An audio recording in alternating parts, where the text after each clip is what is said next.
Smile Airways has announced that they'll allow people to bring on board the plane supernatural haunted doll children, provided that they buy the doll children an extra ticket. This stands in stark contrast to the TSA here in the United States, which won't even allow you to bring on a bottle of shampoo, even if you buy the bottle of shampoo its own ticket.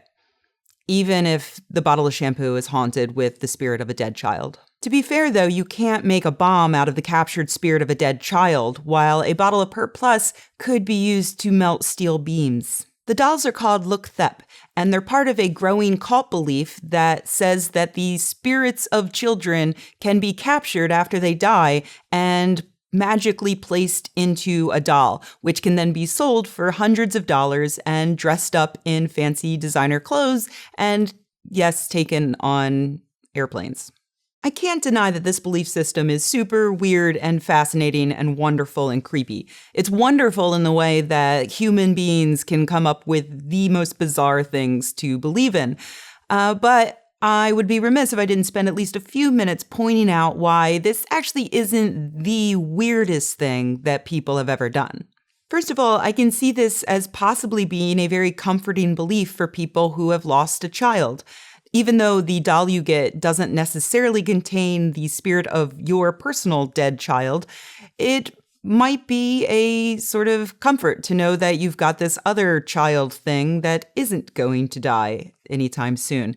I personally believe that people are better off coming to terms with the permanence of death, but I'm not a psychotherapist. Who am I to say that this isn't necessarily a perfectly healthy stepping stone on the way to recovering after a particularly traumatic death? Second of all, yeah, people are spending a lot of money and time and effort pampering an object that really doesn't give a shit.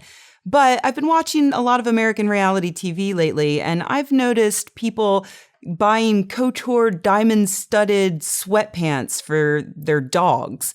Those dogs don't care. And, I'm not necessarily immune. I just paid $24 for this dinosaur costume for Brendan. And, Brendan leads a pretty happy life, and he doesn't necessarily need this dinosaur costume to be happier. In fact, he might be slightly happier if he didn't have it. No, that's not true. Look at him. He loves it. You love it, don't you? Anyway, the point is, this is for me. It's not for Brendan. And it's the same with the dolls. So what? They're spending a bunch of money on something that doesn't care. Who cares?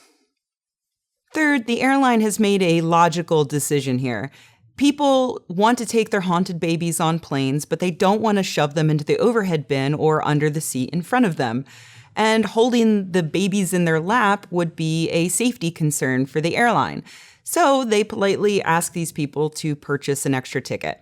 Everybody wins. The people get to fly with their haunted babies, the airline gets to sell an extra seat, and I get to win if the middle seat is taken not by a sweaty, smelly person with poor boundary issues, but instead by a creepy haunted doll that will comfort me in my final moments as the plane falls out of the sky, as it surely will.